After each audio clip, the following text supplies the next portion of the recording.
এর মধ্যে প্রথম থাকতে হবে তার ব্যক্তিত্ব। ব্যক্তিত্ব যার আছে সে নেতৃত্ব দেওয়ার কোয়ালিটি আছে। আর জানেন, ব্যক্তিত্ববান নাগরিক হতে গেলে, ব্যক্তিত্ববান নেতা হতে গেলে কি গুণাবলী তার থাকতে হবে? সৎ হইতে হবে, প্রজ্ঞাবান হইতে হবে, ধৈর্যশীল হইতে হবে, বিনয়ী হইতে হবে, কমিটেড হইতে হবে, আর অনেক গুণাবলীর সম্বন্ধে গঠিত হয় ব্যক্তিত্ব। ব্যক্তিত্ব যারা আছে, নেতৃত্ব দেওয়ার কোয়ালিটি তারই একমাত্র আছে। আপনারা লক্ষ্য করবেন, এই পরিস্থিতি চলতেছে এবং সামনে যে পরিস্থিতি আসতেছে, আমাদের মধ্যে ইস্পাত কঠিন ঐক্য ছাড়া এই দলের বিজয় করা কোনোভাবেই সম্ভব নয়। আর মনোনয়নের বিষয়গুলো, এইগুলো অনেক বড় বিষয়, এগুলোতে আমরা কথা বলতে চাই না। এগুলাই নেতৃবৃন্দ বুঝবে, স্থায়ী কমিটি বলবে, ওনারা বলবে। আমরা শুধু একটা কথা বলতে চাই, আমরা যারা বিগত দিনে এই বিএনপির রাজনীতির সাথে সম্পৃক্ত ছিলাম, আমরা তো আজকে আসি নাই, আমরা অনেকদিন আগে থেকে ছিলাম। এই আব্দুল হামিদা সাহেবকে যখন এখানে এই রেলগেটে এই লগি বইটা নিয়ে হামলা করেছিল, সেদিন আমরা এই লগি বইটা প্রতিহত করেছিলাম, আমি প্রতিহত করেছিলাম। বিগত 17 বছর আমরা হয়তোবা কেউ যার যার মতো করে রাজনীতি করেছে, কিন্তু দল থেকে তো কেউ চলে যায় নাই। আজকে কি কারণে আমাদের মুক্ত লোকেরা দলের কাছে আমাদের বলতে হবে যে আমি দল করি, আপনি আমার পারমিশন দেন, আপনি আমার নেন? আমাদেরকে কিসের হুমকি দেয়? তাদের খাই আমরা, তাদের আমরা পড়ি। আমরা জিয়াউর রহমানের দল করি, আমরা বেগম জিয়ার নেতৃত্বে রাজনীতি করি, আমরা তারেক জিয়ার নেতৃত্বে রাজনীতি করি, আমরা জেলা বিএনপির নেতৃত্বে রাজনীতি করি, আমরা উপজেলা বিএনপির নেতৃত্বে রাজনীতি করি। আমরা সাংগঠনিক শৃঙ্খলা এইগুলো মেনেই আমরা রাজনীতি করতেছি। এখন আমার একটা কথা হইলো, দেখেন ওই যে গত 28 তারিখে আমরা নরসিংদী থেকে গ্রেপ্তার হইলাম, ফুকন ভাই সহ আব্দুর রহমান ফুকন, 19 সহ আমরা গ্রেপ্তার হইলাম। প্রায় রায়পুরা 41 জন লোক নাকি 47 জন লোক, ওই দিন আমরা ফুকন ভাই সহ 264 জন লোক আমরা নরসিংদী কারাগারে গেছি। মুক্তি পাইলাম নভেম্বর মাসে, আইসা বললাম বাড়িতে। আবার যার কাজে কর্মে ব্যস্ত, ওনারা রাজনীতি করে, হয়তো আমি একটু করে দূরে ছিলাম। আবার এই যে 22শে জুলাই আমাকে দোকান থেকে যৌথ বাহিনী গ্রেপ্তার করে নিয়ে গেছে। 22শে জুলাই গ্রেপ্তার করে নিয়ে যাওয়ার পরেও আমাদেরকে প্রমাণ দিতে হবে যে আমরা বিএনপি রাজনীতির সাথে সম্পৃক্ত। প্রমাণ দিতে হবে। অনেকে বলে আজকে এখানে অনেক কয়েকজন লোক আছে, আমরা অনেকদিন পরে তাদেরকেও দেখছি একসাথে। আলহামদুলিল্লাহ, আমি খুব জানতে চাই না, শুধু একটা কথা বলতে চাই, যারা নেতা কর্মীদের সাথে দূরত্ব সৃষ্টি করবে, যারা নেতা কর্মীদের সাথে খারাপ আচরণ করবে, তারা পাস করে তো দূরের কথা, ভালো মতো ফেল করে যেতে পারতো না। পরিশেষে আমাদের একটা কথা থাকবে, আরেকটা কথা থাকবে, যারা দলের জন্য নির্যাতিত হয়েছে, যারা পপুলার লিডার, যারা দলকে সামনে আগায় নিয়ে যাবে, যাদের কথা জনগণ সম্পৃক্ত হবে, তাদেরকে নেতৃত্বে নিয়ে আসুন। আমরা কাটাতে সক্ষম হব বলে আমরা আশাবাদ ব্যক্ত করি।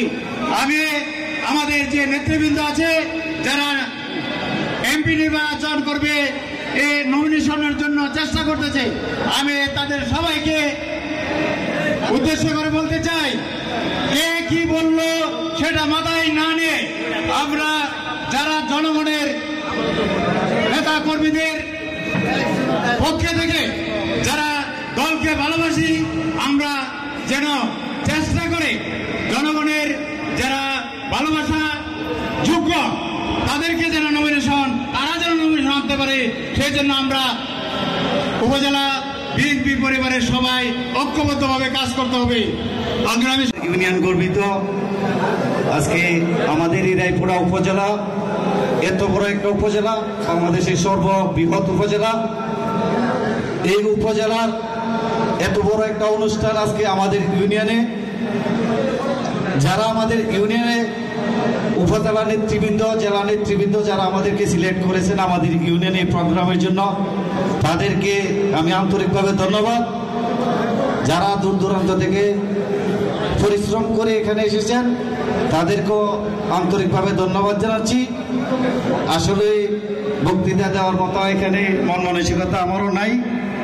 ধানের শীষের প্রতিক্রিয়া যিনি আসবেন তাকে এই মির্জানগর ইউনিয়ন থেকে আমরা ঐক্যবদ্ধভাবে সর্বোচ্চ এফোর্ট দিয়ে ধানের শীষকে আমরা বিজয়ী করব। কিন্তু একটা শর্ত আমাদের আছে, সেটা হচ্ছে আমাদের মিছিলের সাথীদের, আন্দোলনের কর্মীদের যারা ঘরে ঘরে নির্যাতিত হয়েছেন বিগত 17 বছর, তাদের সাথে ডিজিটাল সম্পর্ক, ফেসবুকের সম্পর্ক, এইসব সম্পর্ক দিয়ে নেতৃত্ব চলবে না। নেতৃত্ব হইতে হবে অন্তরের সম্পর্ক যাদের সাথে আছে, তাদের থেকে মনোনয়ন দিতে হবে।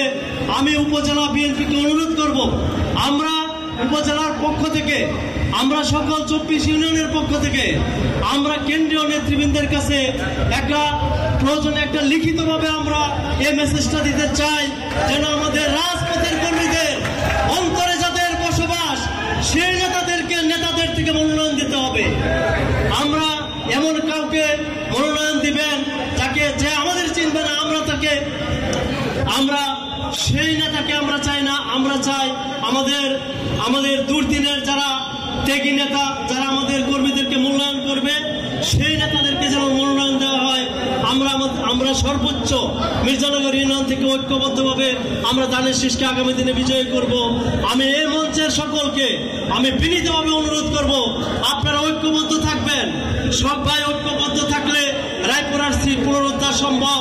আমরা অনেক কষ্ট করে 91 সালে ধানের শীষকে বিজয়ী করেছিলাম, সেই বিজয়কে আমরা পুনরায় উদযাপন করতে চাই আগামী দিনের নির্বাচনের মাধ্যমে। আর একটা কথা আমি বলতে চাইবো, আমাদের শুধু সংগ্রামের ঐতিহ্য, আমাদের রায়পুরা নরসিংদী জেলার মধ্যে 1/3 নিয়ে আমরা নরসিংদী জেলার রাজনীতিকে আমরা শক্তিশালী সংগঠন আমরা দিয়েছিলাম। আমাদের সামনে আমাদের একটা গৌরব উজ্জ্বল অতীত আছে, আমাদের সামনে একটা উজ্জ্বল ভবিষ্যৎ আছে। আমরা 31 দফার মাধ্যমে বাংলাদেশকে আমরা নতুন একটা অবস্থানে নিয়ে যেতে পারবো তারেক রহমানের নেতৃত্বে। সে আহ্বান রেখে আপনাদের সকলকে অভিনন্দন জানিয়ে অনেকটা সাহসিকতার ব্যাপার হয়েছে। আপনারা অনেক অ্যাঙ্গেলে কথা বলেছেন, অনেক কথা বলেছেন, তবে আমি একটা জিনিস ব্যতিক্রম কথা বলবো। ব্যতিক্রম বলতে, আমি রায়পুরা উপজেলা যখন ছাত্রদল করি, প্রতিষ্ঠাতা ছাত্রদল সেক্রেটারি ছিলাম, আমার সহকর্মী কিছু সংখ্যক লোক মাত্র এখন আছেন, অনেকেই মারা গেছেন, অনেকেই নেই। যখন আমি গভর্নমেন্ট ঢাকায় সরকারি তিতুমিরগঞ্জে লেখাপড়া করি, তখন আমাদের সাবেক রাষ্ট্রপতি জিয়া রহমান সাহেব ছিলেন মার্শাল আর্ট অ্যাডমিনিস্ট্রেটর। ওনাকে আমরা দাওয়াত দিয়ে সেই তিতুমিরগঞ্জে নিয়েছিলাম একটা অডিটোরিয়ামের জন্য দাবি করেছিলাম। উনি 1 কোটি টাকা বরাদ্দ দিয়েছিলেন। দেওয়ার পরে আমার সহকর্মী, সহযোদ্ধা বন্ধু, সাবেক তিতুমিরগঞ্জের জিএস সাইদ, এখন বর্তমানে আমেরিকাতে আছেন, সেই ওই স্টেজে বক্তব্যের মতো বলেছিল যে আপনার মতন লোকের দেশে রাজনীতি আসার প্রয়োজন আছে এবং আমরা রাষ্ট্রনায়ক হিসেবে আপনাকে দেখতে চাই। উনি পিঠে থাপ্পড়তে বলছিলেন আমার বাসায় দেখা করো। পরে আমরা 11 জন ওনার বাসায় দেখা করেছিলাম। তারপর ঢাকা কলেজ, ঢাকা বিশ্ববিদ্যালয়, জগন্নাথ বিশ্ববিদ্যালয় থেকে আমরা কিছু সংখ্যক ছাত্র সংগ্রহ করি, 100-র উপর ওনার বাসায় যাই, মত বিনিময়ে কথা বলি। যাই হোক, সে অনেক লম্বা ইতিহাস বলা এখন সম্ভব না। আমি একটা কথা বলবো, যে কথাগুলো তারেক রহমান সাহেব বুঝতে পেরেছেন আগামী রাজনীতি কি হবে, নির্বাচন কি হবে। আমরা যেটা উপলব্ধি করতে পারিনি বোধ হয়। আমরা এখন জয় জয়কার জয় দেখে মনে করতে সবাই জয় হয়ে গেছে, বিএনপি পাশ করে ফেলছে, এরকম একটা অবস্থা। বন্ধুগণ, কথা কিন্তু সঠিক নয়। তার প্রমাণ কিছুদিন আগে ঢাকা বিশ্ববিদ্যালয়, বিভিন্ন বিশ্ববিদ্যালয় ষড়যন্ত্র অত্যন্ত গভীরে ষড়যন্ত্র চলছে। বিএনপিকে কোণঠাসা করার জন্য, বিএনপিকে আবার পরাজিত করার জন্য পার্শ্ববর্তী আরেকটা শক্তি তৈরি করেছেন, যারা মসজিদে বসে বসে সংগঠন তৈরি করতেছেন, সদস্য সংখ্যা বাড়াইতেছেন এবং কাদেরকে সাবেক বিতাড়িত সংগঠন আওয়ামী লীগ তাদেরকে সাথে সাথে নিয়ে এখন কাজ করতেছেন। 5 জন করে টিম, আমি প্রমাণিত নিজে, 5 জন মহিলার টিম গ্রামে গিয়ে তাবলীগের নাম বলে তাদের সদস্য সংখ্যা বাড়াচ্ছে। ব্যাসের টিকিট বিক্রি করতেছে, তারা 10 টাকা দিয়ে ব্যাসের টিকিট কিনতেছেন। আমার গ্রাম আপনারা জানেন, অলিপুরা ইউনিয়ন সর্বোচ্চ ভোটদাতা বিএনপির জন্য অলিপুরা ইউনিয়ন। সেই ইউনিয়ন থেকে এখন এই জামাতের সদস্য অনেক বেশি হয়ে গেছে। আমি নিজেও যেটা জানতাম না, গত কয়েক আগে আমি অবাক হয়ে গেছি কি করে সম্ভব হলো এটা। 500-র অধিক সংগ্রহ তারা করেছে শুধু আমার ইউনিয়নে। আমরা অন্য কাজে ব্যস্ত আছি, দৌড়াদৌড়িতে ব্যস্ত আছি, কিন্তু তারা ভোটের কাজে ব্যস্ত আছে। তারা ভোট পালাচ্ছে। সাবধান হয়ে যান, তারা ষড়যন্ত্র গভীরে চলছে। কারণ তাদেরকে ধাক্কা দিয়ে ফেলতে বেশি করে 7 দিন লাগবে না আওয়ামী লীগের, কিন্তু বিএনপিকে 70 বছর পারবে না। তারা জানে, এই জন্য তারা চাচ্ছে বিএনপি পদে আরেকটা শক্তি যাক, যাদেরকে আমরা সাপোর্ট দিয়ে ধাক্কা দিয়ে নেওয়া যায় এবং তাদেরকে আগুন দিয়ে ফেলে আবার আমরা চলে আসবো। এই একটা ষড়যন্ত্র চলছে। কথা খেয়াল রাখবেন।